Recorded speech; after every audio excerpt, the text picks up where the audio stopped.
This past spring, there was a visit to the final resting site of the florizel. Diver and writer Marcel Robillard and underwater cameraman Alex Konstantinov were accompanied by Renew's residents John Chidley and Jim Lawler. She was coming up this way. They thought they were around Cape Race, see? And the detailed knowledge Chidley and Lawler have of the florizel's ill-fated voyage is typical of people on this area of the southern shore. There was a massive sea on. It was terribly rough. So I mean, like when there's a good sea on, you wouldn't want to be where we're to right now. But this that land there, that hasn't changed that much since No. 1918. I mean, that's what they would have seen looking in there, eh? From the ship. Yes, that's exactly. It's pretty much the same, yeah. You can actually see the steel boilers from the wreck. They're in here on the beach.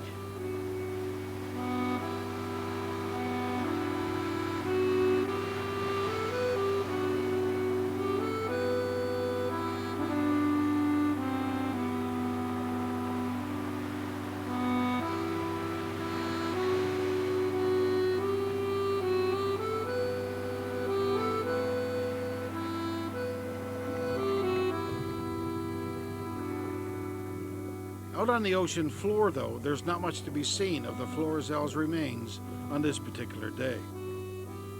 There are pieces of the ship here and there, but heavy currents interfere with efforts to film any distinguishable remnants.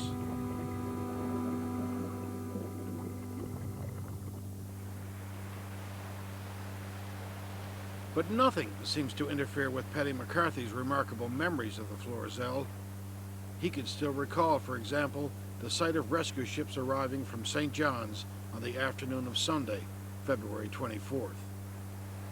That day around 1 o'clock or 2 o'clock, you could see the steamers coming up from town and anchoring there. They couldn't get handy to her either there. Some of the steamers come in from over and some couple come in here just for the night, yeah.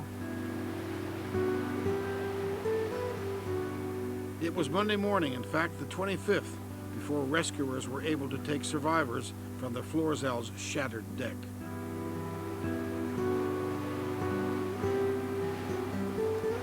The final death toll was 94 people. There were 44 survivors. There have been speculative theories and rumors throughout the years as to the cause of the florizel disaster, but nothing definitive has ever been proven. Officially, a marine inquiry in March of 1918 held Captain William Martin responsible because he was in charge of the ship, and it was Martin who was punished.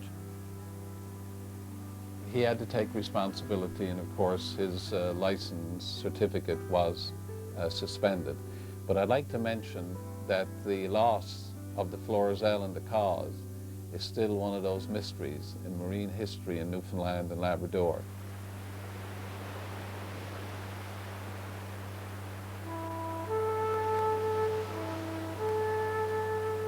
A good distance from the deadly rocks off Cappahayden, there's another, more sedate reminder of the florizel tragedy.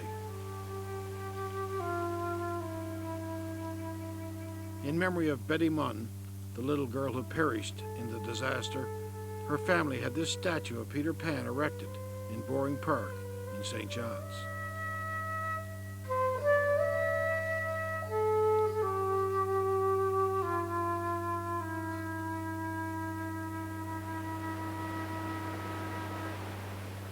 Paddy McCarthy, of course, doesn't need statues to remind him of the florizel. Those February days of 1918 have found a permanent place in his memory.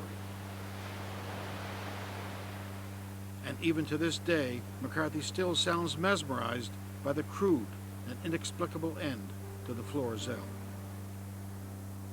I can't see how she come to get her. I tell you, man, I'm after thinking of that stuff pretty often. Even when we would be out there, often out there fishing, and I figured out how she got her. It's strange, right? Yes, it is, yeah. There's one freaking rock there, and for her to leave town and strike that rock.